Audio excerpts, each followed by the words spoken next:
no place like the Q. Coming across your airwaves, dance with me. It's an intersectional day, and it's gonna bring you the weekly. Family, is the news overwhelming? Is it just too much? Well, I get you, and I got you. Yeah.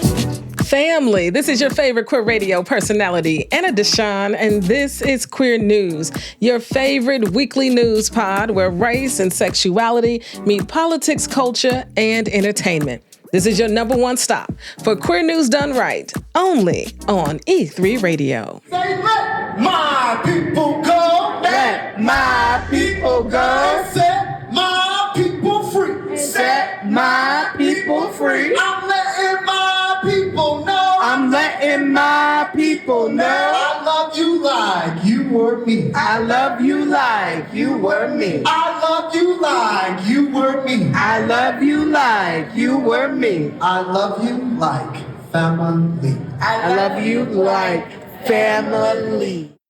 Now that was a chant led by Jonathan Likes at the Creating Change 2026 gathering. This is our fourth year attending as a media partner, and it's like a family reunion now, to be honest. And the theme this year was Unstoppable, and it took place in Washington, D.C. Nearly 1,500 attendees, over 450 speakers, countless volunteers, hundreds of sessions, and a staff that is committed to queer liberation. A few of my highlights include hearing Andrea Jenkins and her colleagues speak about what's happening on the ground in Minneapolis. Her colleague talked about how people are having to hide from ICE, so they are delivering meals, paying folks rent, buying groceries, taking dogs for walks. Family, I promise you, it's the little things right now. It's the things we don't think about. It's the things we take for granted that so many people right now just cannot do. Their message was, build relationships now because you can't do that during a crisis. A whole word, okay?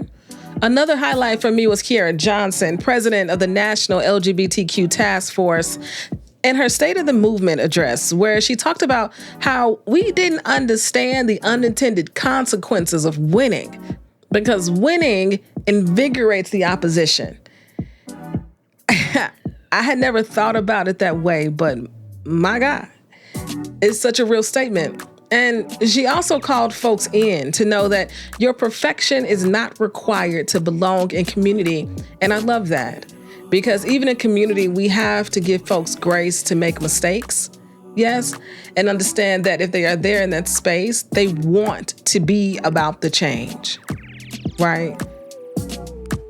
None of us are perfect, especially in community. And our goals need to be that we keep trying until we get it right. And the last highlight is truly just being with my people, the hugs, the love, the support. I can't really put it into words, family, but Creating Change is a special place. And the way in which they have brought us in as family and welcomed us truly means the world to me. It is a one-of-a-kind type of experience. Now, we are busy editing all the interviews and footage, so continue to follow our feeds, okay? Instagram and YouTube, because TikTok done changed some terms and conditions. I don't know what I'm doing over there right now. So Instagram, YouTube, okay? Follow us so you don't miss a thing. QCrew, what's good? Thank you for your continued commitment to helping me sustain this podcast. Thank you, thank you, thank you. You have to cover the cost of our editor, Ryan, who I quite literally wouldn't want to do this podcast without.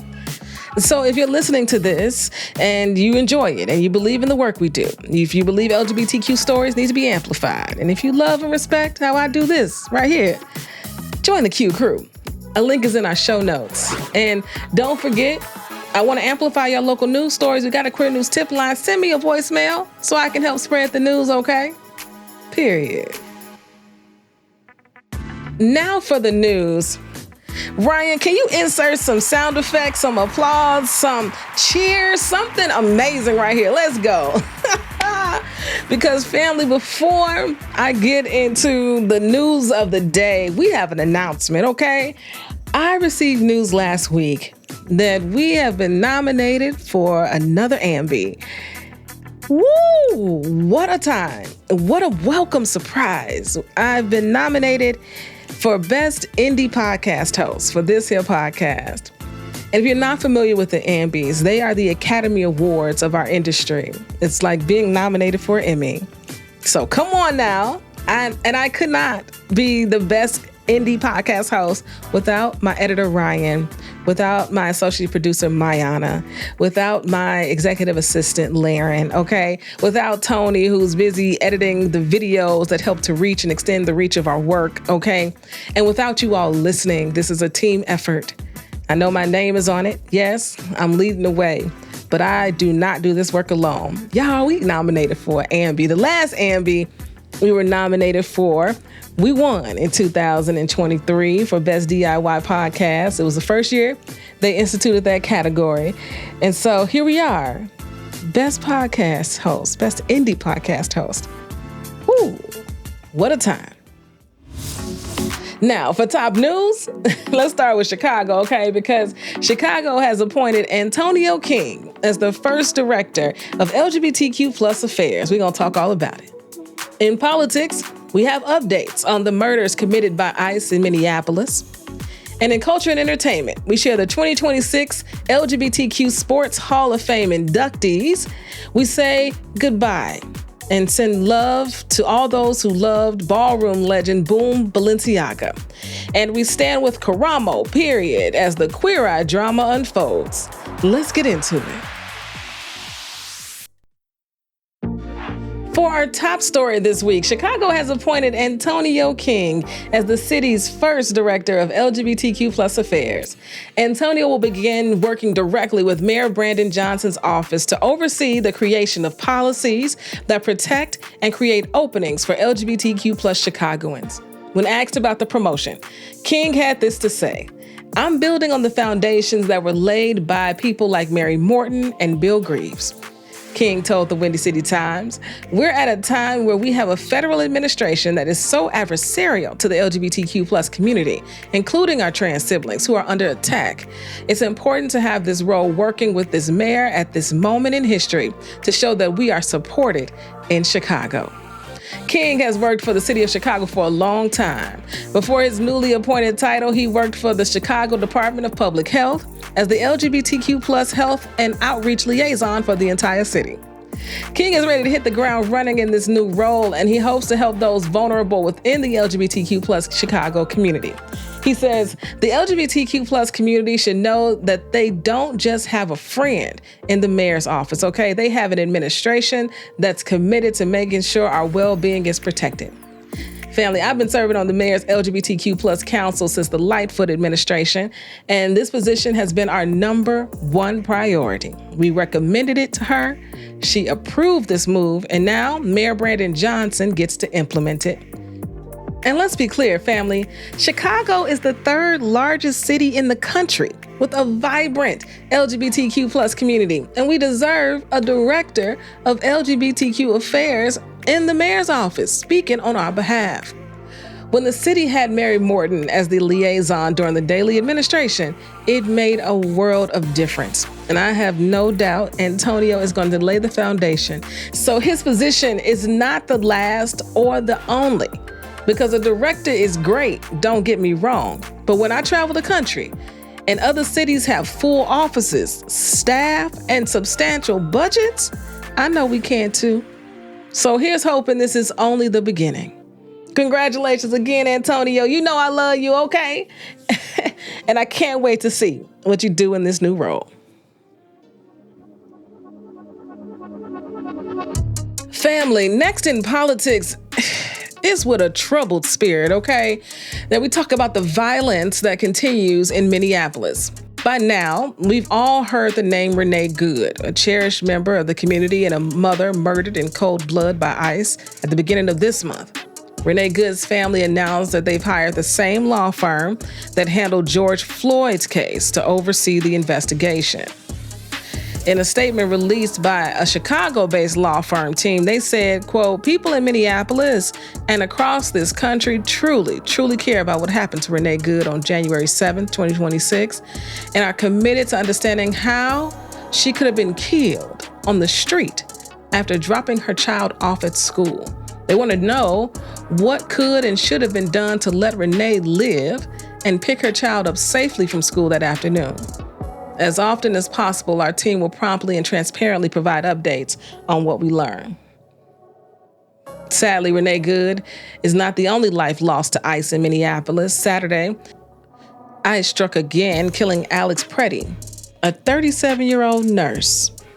A nurse, y'all, from Minneapolis, who cared for our veterans at the VA. Caught on video by bystanders from multiple angles, Alex could be seen helping a woman who was being targeted by ICE, who had been pushed down by ICE. He defended her from their physical assaults, and in turn, they redirected their attacks on him. Multiple ICE agents can be seen pepper spraying Alex and beating him before they brutally opened fire, shooting him multiple times. Alex was later pronounced dead by a local hospital. In the aftermath of the shooting, protesters who were already on scene flocked to the location of Alex's murder to voice their anger with ICE. In response, ICE deployed tear gas and flashbangs to disperse the crowd. But Minneapolis residents refused to back down, even in -9, -10, -15 degrees. Hundreds, thousands gathered to pay their respects to Alex at a memorial on site.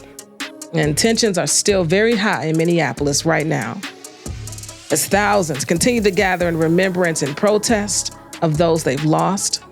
In a statement released by his parents, they had this to say: "We are heartbroken, but also very angry. Alex was a kind-hearted soul who cared deeply for his family and friends, and also the American veterans whom he cared for as an ICU nurse at the Minneapolis VA hospital. Alex wanted to make a difference in this world. Unfortunately, he will not be with us to see his impact. I do not throw around the hero term lightly. However, his last thought and act was to protect a woman. The sickening lies told about our son by the administration are reprehensible and disgusting. Alex is clearly not holding a gun when attacked by Trump's murdering and cowardly ICE thugs.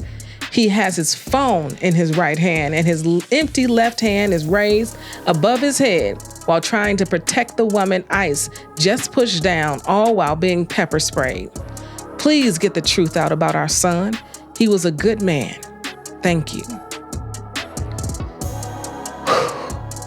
At this time, updates about the shooting are still rolling in, but we will continue to keep you updated, okay, on ICE activity in Minneapolis as best we can. I follow V from Under the Desk News, and they report that ICE training has been cut, family, in half, right? It was already 5 months, which is not long enough, but they changed that to 47 days to honor the 47th president. Can you imagine how long the people who shot Alex had actually been trained or been on duty?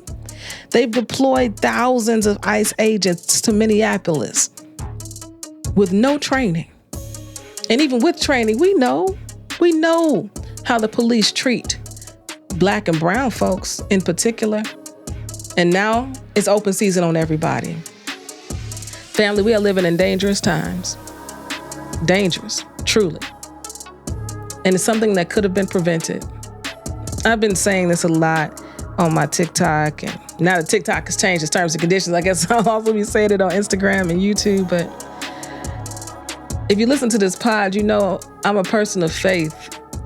And Chile, me and God gonna have a lot of talks about forgiveness, because it's gonna take a lot for me to forgive those who voted for this, who voted for Trump, who voted for Project 2025, because it was written.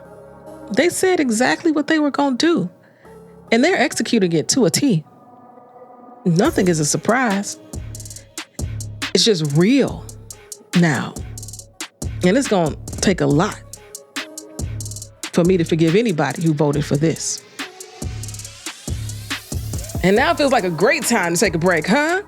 Let's take a deep breath together. And when we get back, let's get into some culture and entertainment, okay? All right. If you're listening to this, it means we didn't sell this ad space. If you're listening to this, it means running ads on our podcast can actually work. You see what I did there? Do you need some promo? A little amplification? Hit us up at info@e3radio.fm. That's info@e3radio.fm.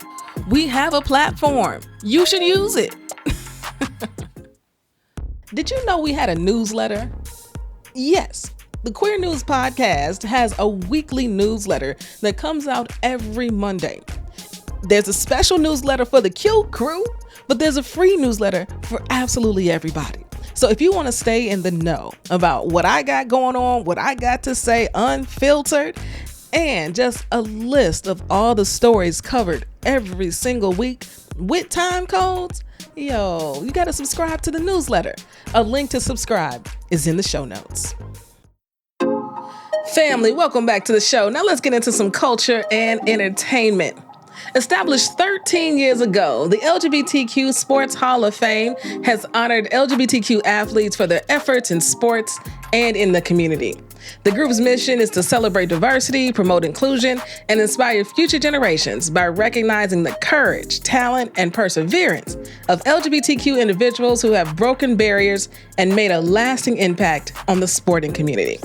Through education, advocacy, and celebration, they strive to create a more inclusive and equitable sporting landscape where every athlete can thrive authentically, inclusive of sexual orientation, gender identity, and gender expression.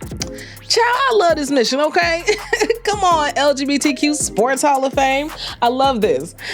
Now, last Tuesday, the LGBTQ Sports Hall of Fame announced their class of 2026 at the Center on Halsted here in Chicago. The selections for the 2026 class include Maybelle Blair, Nikki Hiltz, Bill Kennedy, Phaedra Knight, Anthony Nicodemo, Ryan O'Callaghan, Rick Welts, Sue Wicks, Dan Wong, and the one and only, my North Star, okay? Robin Roberts. In addition, Billie Jean King and Jason Collins will receive the Glenn Burke Award for their, quote, courage and authenticity to have transformed the sports landscape. Chair of the LGBTQ Sports Hall of Fame, Scott Bova, had this to say about the inductees. These individuals embody the very spirit of our mission of the Hall of Fame. Their contributions to sports and advocacy have paved the way for greater inclusion and have inspired countless athletes and fans worldwide. We are honored to recognize their legacy. Family inductees will be inducted into the LGBTQ Sports Hall of Fame during a ceremony on July 25th, 2026 in New York City. Sound like a good time, huh? As someone who's an athlete themselves and who knows so many LGBTQ folks, okay, in and around sports, having a Hall of Fame dedicated to us is pretty darn special, okay? So congratulations to the Hall of Fame class of 2026. In sad news, the House of Balenciaga announced on January 21st that legendary ballroom commentator and social media icon Boom Balenciaga had passed away at the young age of 36. Creating Change even celebrated his life during the Agents of Change ball with a beautiful video. Also known as Kirk Presley, the beloved ballroom figure was a member of the House of Balenciaga, as well as a member of the Mu chapter of the Iota Phi Theta fraternity. The House of Balenciaga's statement on their social media reads, quote, "It is with great sadness, shock, and disbelief that I share with the many communities he brought love, life, and energy to that our beloved Kirk Presley, aka Boom Balenciaga, has passed. We will all miss the light, spirit, and good vibes he would bring to any room." Now, outside of the ballroom scene, Presley spent most of his career assisting the LGBTQ plus community through public health services. His rise to mainstream fame began in the ballroom in 2018, where he went viral for walking, quote, the open to all European runway category in Philadelphia. Others, maybe not as familiar with the ballroom scene, may recognize Presley from his walk in season 1 of the hit show Pose. Those who tuned in to the 2023 Rihanna Super Bowl halftime performance would recognize Presley's iconic voice in the teaser for the show. He made an impact, you understand? Houses and icons in the ballroom scene from all over have expressed their grief.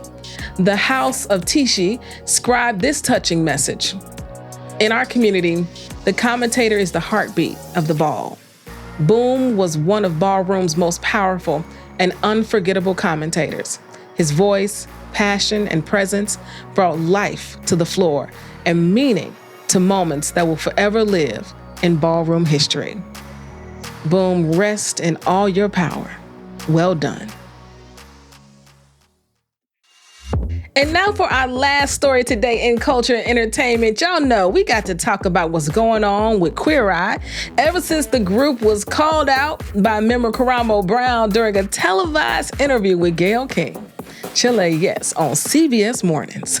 Brown's publicist sent a letter to Gayle that stated, quote, "I hope everyone remembers the main theme I have tried to teach them over the past decade, which is to focus on and to protect their mental health, their peace from people or a world who seek to destroy it, which is why I can't be there today." Gayle also mentioned that Brown was worried about being bullied by his castmates. Brown's co-star Anthony responded by saying, "I will say, our Queer Eye family, we've been doing this for almost a decade, which is pretty wild to believe, and families are complicated, and we're definitely not excluded from that. But I think two things can exist at the same time. And while that is definitely true, we're also here to showcase these incredible heroes we have and really honor the legacy of this past decade of our lives and all these wonderful heroes that we've had the blessing of getting to meet and have conversations with." Other Queer Eye co-stars weighed in about their experience being a part of the group. In the following days, Karamo continued to no-show for interviews, okay? But he did share a video message in which he encouraged people to still support the new season of the show, saying the crew worked on it and did an amazing job. "I want to shout out to the crew. I want to shout out to the fans. I want to shout out to the executives of Netflix."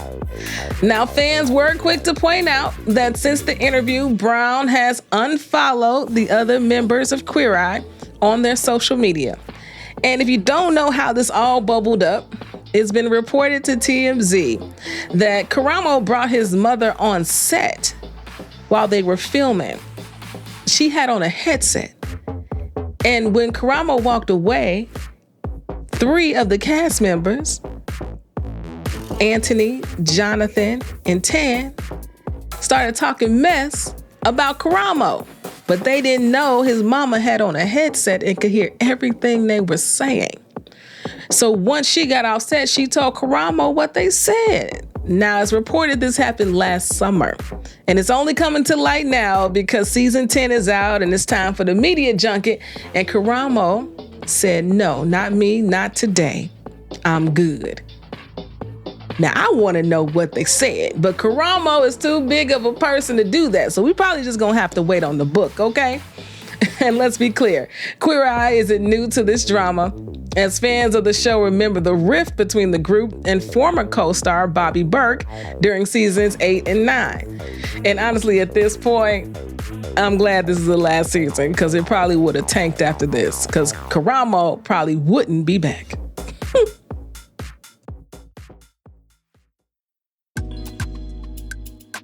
Family, you know it's time for Anna's Got a Word, because Anna's always got a word. And my word today is just grateful. I'm just feeling a lot of gratitude.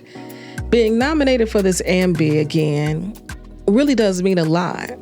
I mean, I really do have to equate it to being nominated for an Emmy for folks to really understand the gravity of this particular award. These are your peers. These are people who are in the industry who listen to podcasts for real, who produce some of the best we've ever heard for real. And I really do have to equate it to getting an Emmy nomination for people to understand just how big of a deal this really is. And this is definitely one of those moments where being nominated truly is enough. Now, walking away with a trophy, amazing. Getting nominated though, it's enough. We're doing the work, family. We're doing it, and we're doing it well, and folks are seeing it. And here's to us taking this up a notch, taking it to the next level this year. My word for this year is take off. That's the word for this year. I've shared it with the team during our end of the year meeting. I put it on a plant that's gonna grow a pot. It says take off. This is our year to take off. And I'm grateful you're on the journey with me. And I just am overwhelmed, truly, with gratitude. So thank you for continuing to listen. Because if you're listening right now, I know you's a real one, okay? So thank you. Thank you, thank you. Until next week, peace.